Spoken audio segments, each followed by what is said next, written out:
You guys might remember the video that BMW sponsored us to do last year at CES with the mirrorless i8. That thing was freaking unreal, and well, they have done it again. So behind me is the BMW i Inside Future. This is like a kind of radical reimagining of the role that the automobile is going to play in our lives in the near to mid future. So autonomous driving is upon us at this point. Here at the show, BMW is showing off autonomous 5 Series prototypes that are using ultrasonic, front radar, rear camera, front camera, and what BMW is calling an HD map to safely navigate to your destination. This is combined with a kind of fleet learning that I wouldn't have dared to dream of even 2 to 3 years ago. So BMW is not only using their own cars to recognize and modify changes to the route, like say for example a construction zone, but they're actually actively working with other OEMs to ensure that everyone is using the most up-to-date information. So that means even little details like how long you can expect to sit at a red light, you get a freaking countdown timer, can be accurately predicted in this way. And there are additional layers of intuitive convenience that can be refined as we move into the future. So Siri and Alexa have been joined by prototype Cortana integration through the Open Mobility Cloud, and through that same network connectivity paradigm, you could even do things like order chocolates on Amazon on the way to a visit with grandma and have the driver meet you midway, so you don't even have to take an extra 5 minutes to go into the store to get them. And valets in parking lots, I mean even multi-level parking lots where it would be pretty darn difficult to use GPS navigation, for example. Valets could be replaced by robots that guide autonomous cars to a berth and then don't ask for a tip for their trouble. But naturally, you'd need a very different kind of car to get the most out of this idea, and that is where the sculpture, as they're calling it. They've been very firm with me. Do not call it a car, do not call it a prototype, do not call it a concept. It's a sculpture, it's an idea.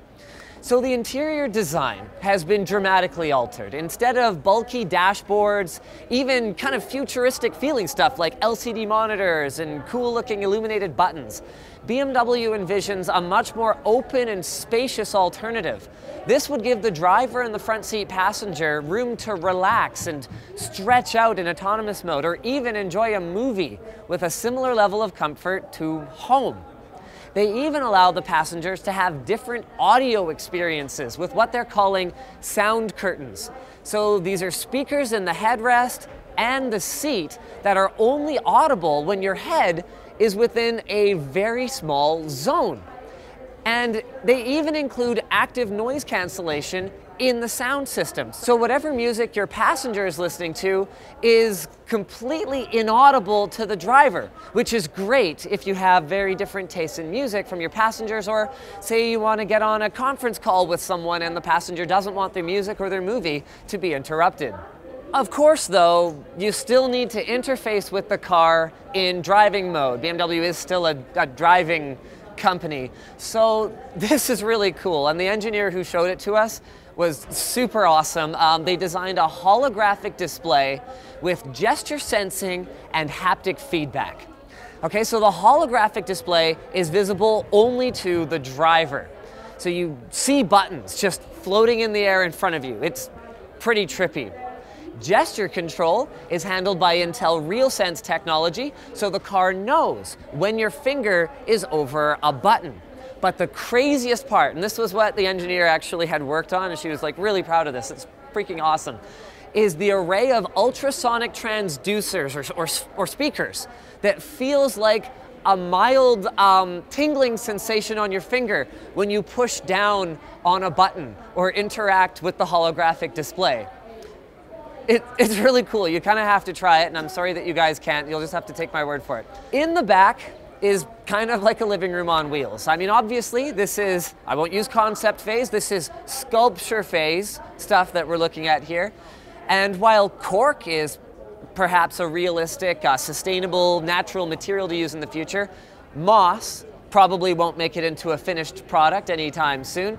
But the idea of having a tablet-enabled 4K projection screen in the back of the car to watch movies, or like a bookshelf where I can pick something out, get comfortable and relax and read while the car takes me wherever it is I need to go, is amazing. Especially for people like me who don't really suffer from motion sickness in the back of vehicles or while reading. So autonomous cars cannot come soon enough for me.